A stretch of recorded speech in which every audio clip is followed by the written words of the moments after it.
નમસ્કાર વિદ્યાર્થી મિત્રો આજના વિડિયો લેક્ચરમાં આપણે પ્રોટીનના અગત્યના એમસીક્યુ જોઈશું। એ પહેલા પ્રોટીનને બહુ જ શોર્ટમાં એની થિયરી પણ જોઈ લઈએ। મિત્રો પ્રોટીન શું છે તો કે સામાન્ય રીતે પ્રોટીનનું જ્યારે જડ વિભાજન કરવામાં આવે છે ત્યારે જુદા જુદા પ્રકારના એમિનો એસિડ મળે છે જે દર્શાવે છે। પાછા એમિનો એસિડ કેવા હોય છે? આલ્ફા પ્રકારના એમિનો એસિડ હોય છે, બરાબર છે, જે સૂચવે છે કે પ્રોટીન છે એ આલ્ફા પ્રકારના એમિનો એસિડ થી બનેલો છે। મિત્રો એમિનો એસિડ કેમ નામ આપવામાં આવ્યું?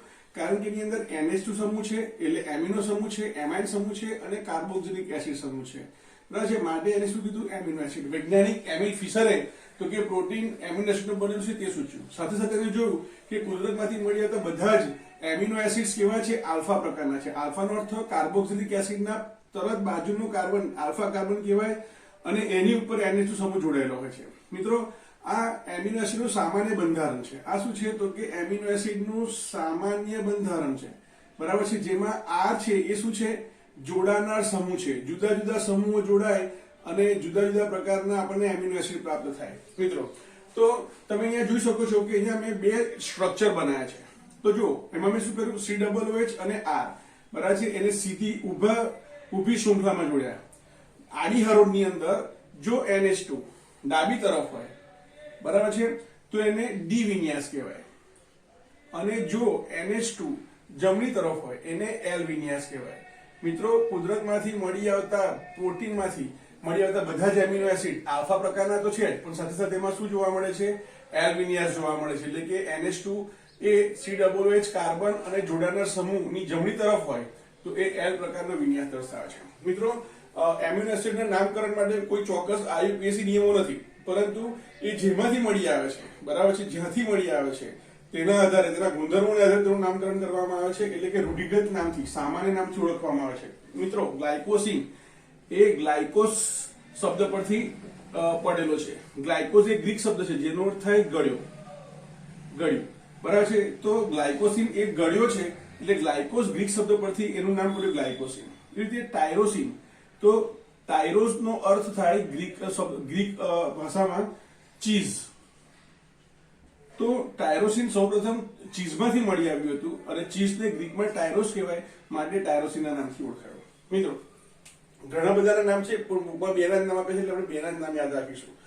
એક્ઝામમાં પૂછાય કે ટાયરોસિન શેમાંથી બરાબર મેળવવામાં આવે છે, તો અલગ અલગ આપ્યા હોય બરાબર ઓપ્શન, એમાં તમારે યાદ રાખવાનું કે ચીઝમાંથી। બધા જ એમિનો એસિડ મિત્રો કેવા છે? અકિરાલ કાર્બન ધરાવે છે। જો આ કાર્બન છે એની સાથે જોડાયેલા બધા સમૂહ કેવા છે? જુદા જુદા છે, માટે બધા જ એમિનો એસિડ અકિરાલ કાર્બન ધરાવે છે, એટલે કે પ્રકાશ ક્રિયાશીલતાનો ગુણ ધરાવે છે। એમાંથી તરત ધ્રુવીય પ્રકાશ પસાર કરવામાં આવે છે તો તેનું જમણી કે ડાબી બાજુ કોણાવર્તન કરે છે।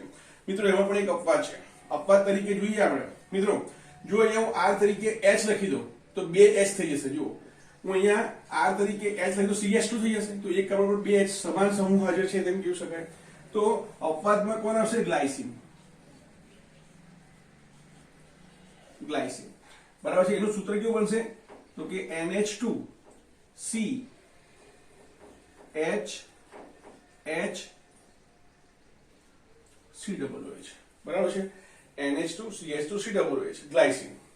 મિત્રો બધા જ એમિનો એસિડ કહેવાય છે પ્રાથમિક એમાઇન ધરાવે છે। પ્રાથમિક એમાઇન નો અર્થ શું થયો કે NH2 છે જે એમાઇન છે એ NH2 સ્વરૂપમાં જોવા મળે છે, બરાબર છે। એટલે બધા જ એમિનો એસિડમાં પ્રાથમિક એમિનો સમૂહ જોવા મળે છે, પરંતુ એમાં પણ અપવાદ છે પ્રોલિન। મિત્રો તમારી બુકમાં તમે એનું બંધારણ જોઈ શકો છો મિત્રો, બરાબર છે, જેની અંદર અહીંયા ધારો કે નાઇટ્રોજન છે H, બરાબર છે, અહીંયા ધારો કે COOH છે, અહીંયા H છે, બરાબર છે। તો આ પ્રોલિનનું બંધારણ છે। તો એમાં એમિનો સમૂહ આ પ્રોલિનનું કમ્પ્લીટ બંધારણ છે જેમાં NH2 દ્વિતીયક એમાઇન સ્વરૂપે એટલે કે બે કાર્બન સાથે જોડાયેલો છે, બરાબર છે। માટે યાદ રાખવાનું છે કે પ્રોલિન એ અપવાદરૂપ છે જે દ્વિતીયક એમાઇન ધરાવે છે। એમિનો એસિડનું વર્ગીકરણ કરીએ તો મિત્રો આ જે એમિનો એસિડ છે એની અંદર તમે જુઓ NH2 COOH ની સંખ્યા એક છે, બરાબર છે, માટે આને તટસ્થ એમિનો એસિડ કહેવાય। પણ જો એમિનો એસિડની અંદર જોડાનાર સમૂહની અંદર જો NH2 સમૂહ હાજર હોય તો એમાં NH2 વધી જશે। એ જ પ્રકારે જોડાનાર સમૂહની અંદર જો COOH સમૂહ હશે તો બે COOH થઈ જશે। તો સામાન્ય રીતે એમિનો એસિડની અંદર તો કે NH2 અને COOH સમૂહની સંખ્યા સરખી હોય, બરાબર છે, તો એને તટસ્થ પ્રકારના એમિનો એસિડ કહેવાય। તટસ્થ એમિનો એસિડ કહેવાય. જો એમિનો સમૂહની સંખ્યા વધારે હોય તો બેઝિક સમૂહ વધારે હોય, બરાબર છે, તો એને કહેવાય બેઝિક એમિનો એસિડ. તે જ પ્રકારે જો COO ની સંખ્યા વધારે હોય તો એસિડિક સમૂહ વધારે હોવાને કારણે એને શું કહીશું આપણે? એસિડિક એમિનો એસિડ કહીશું. મિત્રો તમે ખાલી બેઝિક અને એસિડિક એમિનો એસિડના નામ યાદ રાખો એટલે બાકીના બધા તટસ્થ એમિનો એસિડ થઈ જશે. તો સામાન્ય રીતે બેઝિક એસિડ એમિનો એસિડમાં કોણ કોણ આવે? આર્જિનિન આવે, લાઇસિન આવે અને હિસ્ટિડીન આવે. હિસ્ટિડીન આવે, બરાબર છે. અને એસિડિક એસિડ ની અંદર એસ્પાર્ટિક એમિનો એસિડ અને ગ્લુટામિક એમિનો એસિડ. તો તમે જુઓ એસ્પાર્ટિક એસિડમાં A અને ગ્લુટામિક નો G, બરાબર છે. તો આપણે આને A વડે દર્શાવીએ અને G વડે દર્શાવીએ તો AG એસિડિક, અને આર્સેનિક માટે ALH અલ્લાહ એવું યાદ રાખી શકો છો. અલ્લાહ પરથી ALH યાદ રાખો. અલ્લાહ બેઝિક એમિનો એસિડ, બરાબર છે. તો અલ્લાહ પરથી આર્જિનિન, લાઇસિન અને હિસ્ટિડીન થાય. મિત્રો આવશ્યકતાને આધારે જોની વાત કરીએ, આવશ્યકતાના આધારે એટલે શરીરમાં ઉત્પન્ન થતા હોય એટલે બહારથી લેવાની કોઈ જરૂર નથી, તમે ખાવામાં આવી જાય.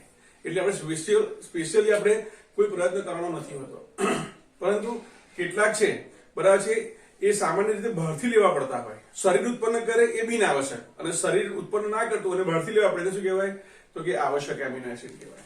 તો આવશ્યકતાના આધારે પણ બે પ્રકાર પડે, બરાબર છે. એક બિન આવશ્યક કે જે બોડી પોતે જ ઉત્પન્ન કરે છે એટલે આપણે કોઈ એની ગંભીર નોંધ લેવાની જરૂર પડતી નથી, પણ જે શરીર નથી પૂરી પાડતું, બરાબર છે, બહારથી લેવા પડે ફૂડ મારફતે, એને આવશ્યક એમિનો એસિડ કહેવાય. બરાબર છે. આવશ્યક એમિનો એસિડના કે નામ પૂછાય એ તમારે ટેક્સ્ટબુકમાં ટેબલમાંથી યાદ રાખવા પડશે. હવે શું કહે છે? ઝ્વિટર અણુ કે આયન. મિત્રો ઝ્વિટર અણુ કે આયન કોને કહેવાય? ધ્યાન આપજો. સામાન્ય રીતે કોઈ પણ સંયોજનની અંદર એક એન આયન હોય અને એક ઋણ આયન હોય, એક ધન આયન અને એક ઋણ આયન હોય, બરાબર છે. તો તેવા સમયે તે ઝ્વિટર અણુ છે તેમ કહેવાય અથવા ઝ્વિટર આયન છે તેમ કહેવાય. તો અહીંયા સમજવા પ્રયત્ન કરજો. અહીંયા કાર્બોક્સિલિક એસિડમાં H+ આયન મુક્ત થાય અને એ NH2 બેઝ સાથે જોડાઈ જાય તો શું બને? અહીંયા કે RCH COO-. હવે આ H+ છે NH2 સાથે જોડાય તો એ બની જાય NH3+, બરાબર છે. તો અહીંયા ઋણ આયન પણ છે અને ધન આયન પણ છે, માટે શું કહેવાય? ઝ્વિટર અણુ કે આયન કહેવાય. મિત્રો પ્રોટીનની સંરચના કેવી રીતે થાય છે? આપણે જોયું કે પ્રોટીન નું વિભાજન થાય તો એમાં એમિનો એસિડ મળે છે. તો એમિનો એસિડ ભેગા થાય તો શું બને? પ્રોટીન બને, બરાબર છે. તો સામાન્ય રીતે અહીંયા એક એમિનો એસિડ છે, બીજો એમિનો એસિડ છે. બે એમિનો એસિડના અણુ જોડાય તો એકમાંથી OH દૂર થાય, એટલે કે COOH માંથી OH દૂર થાય અને NH2 માંથી H દૂર થાય. તો COOH માંથી OH અને NH2 માંથી H દૂર થાય તો અહીંયા CONH બંધ બને, એને પેપ્ટાઇડ બંધ કહેવાય. આ બંધ કયો થયો? પેપ્ટાઇડ બંધ થયો. મિત્રો માટે આ અણુને શું કહેવાય? ડાયપેપ્ટાઇડ કહેવાય. એમિનો એસિડના બે અણુ જોડાય તો જે બને એને શું કહેવાય? ડાયપેપ્ટાઇડ. જો ત્રણ જોડાય તો ટ્રાયપેપ્ટાઇડ, ચાર જોડાય તો એને શું કહેવાય?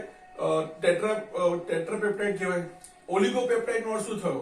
ડાયપેપ્ટાઇડ થી લઈને ડેકાપેપ્ટાઇડ સુધીના છે એ બધાને આપણે ઓલિગોપેપ્ટાઇડ કહી શકીએ. મિત્રો બીજું યાદ રાખો કે 10,000 અણુભાર કરતા, બરાબર છે, જે પોલીપેપ્ટાઇડ નો થાય ઘણા બધા અણુ, પોલીપેપ્ટાઇડના અણુ કે જેનો અણુભાર 10,000 કરતા વધારે હોય, 10,000+ હોય, એને શું કહેવાય? પ્રોટીન કહેવાય, બરાબર છે. એનાથી ઓછા હોય એને પોલીપેપ્ટાઇડ કહેવાય. મિત્રો અને છેલ્લે આપણે પ્રોટીનનું વર્ગીકરણ કરીએ તો પ્રોટીનને એના આકારના અનુસંધાનમાં બે ભાગમાં વર્ગીકૃત કરાય. એક રેખીય પ્રોટીન જેને આપણે કહીશું રેસામય પ્રોટીન, બરાબર છે, અને બીજું છે ગોલીય પ્રોટીન. એનો આકાર કેવો છે? ગોલીય છે, એટલે એને ગોલીય પ્રોટીન કહેવાય. મિત્રો આ જે રેસામય પ્રોટીન છે, રેસામય પ્રોટીન હોય એ ફાઈબરના ફોર્મમાં જોવા મળે. એમાં પોલીપેપ્ટાઇડની શૃંખલાઓ એકબીજાની નજીક નજીક આવેલી હોય, પરિણામે એ રેસા તરીકે વર્તે. તો સામાન્ય રીતે રેશમ, બરાબર છે, ઊન, બરાબર છે, આ બધામાં રેખીય પ્રકારનું એટલે કે રેશમી પ્રકારના પ્રોટીન છે એમ કહેવાય. બરાબર છે. એટલે આપણે એને આ રીતે લખીએ માય કેટ, એટલે કે સામાન્ય રીતે માયોસિન પ્રકાર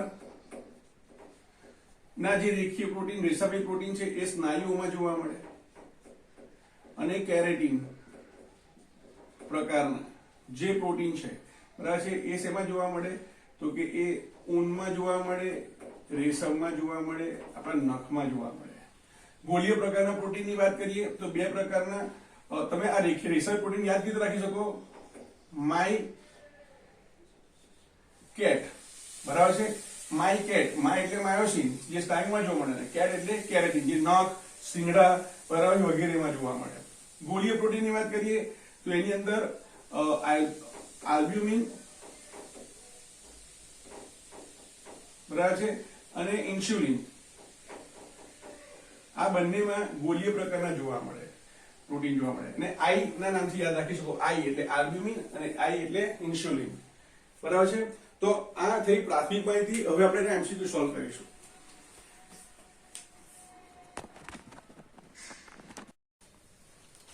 મિત્રો હવે આપણે અગત્યના એમસીક્યુ જોઈએ.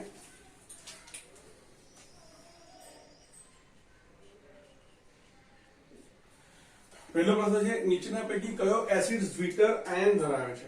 મિત્રો ઝ્વિટર આયનનો અર્થ શું થાય તો કે એવો અણુ, ઝ્વિટર અણુ લખો તો પણ ચાલે, કે એમાં પોઝિટિવ આયન છે નેગેટિવ આયન હોય એટલે બંને તટસ્થ થઈ જાય બરાબર છે. તો ઝ્વિટર આયન લખેલો હોય તો પણ ચાલે અને ઝ્વિટર અણુ લખેલો હોય તો પણ ચાલે બરાબર છે. એવો અણુ કે એવો આયન કે જેમાં પોઝિટિવ અને નેગેટિવ બંને આયન હાજર હોય, એટલે કે એમાં એસિડિક અને બેઝિક એમ બંને સ્વભાવ ધરાવતા સમૂહ હાજર હોય. પિક્રિક એસિડ નું સૂત્ર શું છે તો કે પિક્રિક એસિડ બરાબર છે તો કે એ શું છે નાઇટ્રોફિનોલ બતાવે છે આપણને આ રીતે બરાબર છે. ધેટ મીન્સ કે એની અંદર કોઈ એસિડિક કે બેઝિક સમૂહ, ચલો ફિનોલ ને એસિડિક તો બેઝિક સમૂહ છે નહીં. સેલિસિલિક એસિડમાં શું થાય તો કે સેલિસિલિક એસિડની અંદર OH હોય અને COOH હોય, એટલે એમાં પણ બેઝિક સમૂહ નથી. એડિપિક એસિડ કમ્પ્લીટલી શું થઈ જાય તો કે કમ્પ્લીટલી આપણો થઈ જશે કાર્બોક્સિલિક એસિડ થઈ જશે બરાબર છે. 6 કાર્બન ધરાવતો કાર્બોક્સિલિક એસિડ, 5 કાર્બન ધરાવતો સોરી ડાયએસિડ થશે બરાબર છે. આપણે એડિપિક એસિડનો ઉપયોગ કરેલો પોલિમરમાં યાદ કરો બરાબર છે. એટલે કમ્પ્લીટલી કાર્બોક્સિલિક એસિડ સમૂહ ધરાવે છે. અને સલ્ફાનિલિક એસિડની અંદર સલ્ફોનિક એસિડ સમૂહ પણ હાજર છે જે એસિડિક છે, અને એનિલિન એટલે કે એની અંદર એમિનો સમૂહ એટલે કે એસિડિક અને બેઝિક બંને સમૂહ હાજર છે. માટે કહી શકાય કે સલ્ફાનિલિક એસિડ છે એ ઝ્વિટર આયન ધરાવશે. મિત્રો અહીંયા એમિનો એસિડનો કોઈ પ્રયોગ જ નથી, અહીંયા કોઈ એમિનો એસિડ નથી, પણ સમજી લેવાનું કે ઝ્વિટર આયન એટલે એવો આયન અથવા એવો અણુ કે જેની અંદર પોઝિટિવ અને નેગેટિવ એટલે કે એસિડિક અને બેઝિક બંને સમૂહ હાજર હોય. કયા એમિનો એસિડના બંધારણમાં દ્વિતીયક એમિનો સમૂહ હાજર છે? આપણે હમણાં જ વાત કરેલી મિત્રો કે સામાન્ય રીતે તમે જુઓ તો સામાન્ય એમિનો એસિડ કેવા છે તો કે સામાન્ય એમિનો એસિડ જે છે મોટાભાગના બધા જ એની અંદર પ્રાથમિક પ્રકારનો સમૂહ જોવા મળે છે, બે એમિનો સમૂહ. પરંતુ દ્વિતીયક પ્રોલિન બરાબર છે એની અંદર કંઈક આ પ્રકારની રચના જોવા મળે છે. આ રીતે લઈએ, આ ધારો કે H બરાબર છે. તો એની અંદર એમિનો સમૂહ જે છે બરાબર છે એ 2 કાર્બન સાથે અટેચ થાય છે, માટે દ્વિતીયક એમિનો એસિડ છે. માટે આ પ્રોલિન છે બરાબર છે એ શું થઈ જશે દ્વિતીયક એમિનો એસિડ ધરાવતો એમિનો એસિડ થશે. મિત્રો હવે તમે જો આ ત્રણ શું છે એ પણ થોડે સમજી લઈએ. મિત્રો લાઇસિન એટલે શું બેઝિક સમૂહ થઈ ગયો બરાબર છે. એલેનાઇન તટસ્થ છે અને ગ્લાયસિન પણ તટસ્થ છે. મિત્રો તમે જ્યારે આ એમિનો એસિડની અંદર જે આનું સામાન્ય બંધારણ છે એમાં R ના સ્થાને H મૂકો તો ગ્લાયસિન બની જાય. તો NH2COOH એક છે માટે તટસ્થ થઈ જાય. એલેનાઇન ની અંદર અહીંયા CH3 મૂકો R ની જગ્યાએ તો NH2CH CH3COOH એમાં પણ એક એમિનો એક COOH એટલે એ પણ તટસ્થ થઈ જશે. બરાબર છે. નીચે પૈકી કયું પ્રોટીન સિલ્કમાં જોવા મળે છે? મિત્રો સિલ્ક એ રેસા બનાવે બરાબર છે. તો ફાઈબર્સ એમાં જોવા મળે. માયોસિન તો સ્નાયુ બનાવે છે બરાબર છે. આલ્બ્યુમિન તો ઈંડામાં જોવા મળે એટલે તો ગોળીય પ્રોટીન છે. આ રેશમી પ્રોટીન છે બરાબર છે. ઇન્સ્યુલિન એ પણ તો કે ગોળીય પ્રકારના પ્રોટીનનું ઉદાહરણ છે, આપણા શરીરમાં જોવા મળે બરાબર છે. રુધિરમાં ગ્લુકોઝનું નિયમન કરવા માટે તો કે ઇન્સ્યુલિનનો ઉપયોગ થાય છે. કેરેટીન બરાબર છે. કેરેટીન શેમાં જોવા મળે? ઊનમાં જોવા મળે બરાબર છે. સાથે સાથે સિલ્કમાં જોવા મળે. રેસામય પ્રકારના પ્રોટીનનું ઉદાહરણ છે. નીચેનામાંથી કયા એમિનો એસિડની pH ગ્રેટર ધેન 7 છે? ગ્રેટર ધેન 7 નો અર્થ તો બેઝિક એમિનો એસિડ કયા છે? બરાબર છે. તો આપણે કીધું કે બેઝિક એમિનો એસિડ યાદ રાખવાની ટ્રિક્સ હતી અલ્લાહ, આર્જિનિન, લાઇસિન, હિસ્ટિડિન. તો lysine is the right answer. એના સિવાયની જોડે વાત કરીએ તો ગ્લુટામિક એસિડ એ તટસ્થ એસિડ છે. તટસ્થ એસિડ યાદ રાખવાની ફોર્મ્યુલા Ag. બરાબર છે. આ ગ્લુટામિક એસિડ છે, આ આર્જિનિક એસિડ છે. તો ગ્લુટામિક એસિડ એ એસિડિક છે. આપણે તો બેઝિક ની વાત કરીએ છીએ તો બેઝિક શું હશે? લાઇસિન હશે. મિત્રો, સ્નાયુમાં રહેલો કયો પ્રોટીન પાણીમાં અદ્રાવ્ય છે? મિત્રો યાદ રાખો કે જે રેસામય પ્રકારના પ્રોટીન છે, રેસામય પ્રકારના પ્રોટીન કયા કયા? માયોસિન અને કેરેટીન. મિત્રો આ કેરેટીન વાળમાં જોવા મળે, સિલ્ક ઊનમાં જોવા મળે. બરાબર છે. તો ઊનને પાણીમાં નાખો તો દ્રાવ્ય થાય? ના થાય. તો યાદ રાખો કે રેસામય પ્રકારના જે પ્રોટીન છે એ પાણીમાં અદ્રાવ્ય હોય, પરંતુ જો ગોળીય પ્રકારના પ્રોટીન હોય, બરાબર, આલ્બ્યુમિન અને ઇન્સ્યુલિન, એ પાણીમાં દ્રાવ્ય હોય. તો તમને અહીંયા પાણીમાં અદ્રાવ્યની વાત કરી છે. બરાબર છે. તો આમાં કોણ કોણ આવશે? પાણીમાં અદ્રાવ્ય છે તો કેરોટીન પણ પાણીમાં અદ્રાવ્ય છે અને માયોસિન પણ પાણીમાં અદ્રાવ્ય છે. અહીંયા બે આન્સર આવશે, બંને પાણીમાં અદ્રાવ્ય છે. 3. ત્રીજો પ્રશ્ન, A, B, C જુદા જુદા એમિનો એસિડ છે. આ એમિનો એસિડને જુદા જુદા ક્રમે ગોઠવવામાં આવે તો કેટલા પ્રકારના ટ્રાઇપેપ્ટાઇડ અણુ બને? આન્સર આવે 6. કેવી રીતે? તો કે ધારો કે A પ્રકારનો એમિનો એસિડ પહેલા હોય, એના પછી B પ્રકારનો એસિડ હોય, એના પછી C પ્રકારનો એસિડ હોય. બરાબર છે. અથવા C પ્રકારનો પહેલા લો, B પ્રકારનો પછી લો. અથવા પેપ્ટાઇડની રચનામાં શૃંખલા બનાવતા પહેલા B લો અને પછી A લો અને પછી C લો, અથવા B પછી C અને A લો. તે જ પ્રકારે C પ્રકારનો એસિડ પહેલા હોય અને પછી A અને B પ્રકારનો હોય અને B પ્રકાર અને પછી A પ્રકારે હોય. તો આપણને ટોટલ 6 પ્રકારના પોલીપેપ્ટાઇડ ટ્રાઇપેપ્ટાઇડના અણુઓ મળે. ત્રણેયના નામ પણ જુદા જુદા થાય. મિત્રો, જે એમિનો એસિડ આગળ હોય એના નામની પાછળ આઈ લગાડવામાં આવે. ગ્લાયસિન હોય તો ગ્લાયસાઇલ થઈ જાય, એલેનિન હોય તો એલેનાઇલ થઈ જાય, ફિનાઇલ એલેનિન હોય તો ફિનાઇલ એલેનાઇન થઈ જાય. બરાબર છે. જોઈશું આપણે આગળ. નીચેનામાંથી કઈ જોડી ગોળીય પ્રોટીન દર્શાવે છે? મિત્રો આપણે હમણાં જ લખ્યું ગોળીય પ્રોટીન. ગોળીય પ્રોટીનમાં કોણ આવે? આઈ આવે. ગોળીય પ્રોટીનમાં કોણ આવે? આઈ. બરાબર છે. E ફોર ઇન્સ્યુલિન અને I ફોર આલ્બ્યુમિન. બરાબર છે. તો આલ્બ્યુમિન ગોળીય પ્રોટીન છે, ઇન્સ્યુલિન એ ગોળીય પ્રોટીન છે. તો Q અને S is the right answer. આ બંને કેવા છે? તો કે રેસામય પ્રકારના પ્રોટીન છે. તો Q અને S ક્યાં છે? આ આન્સર.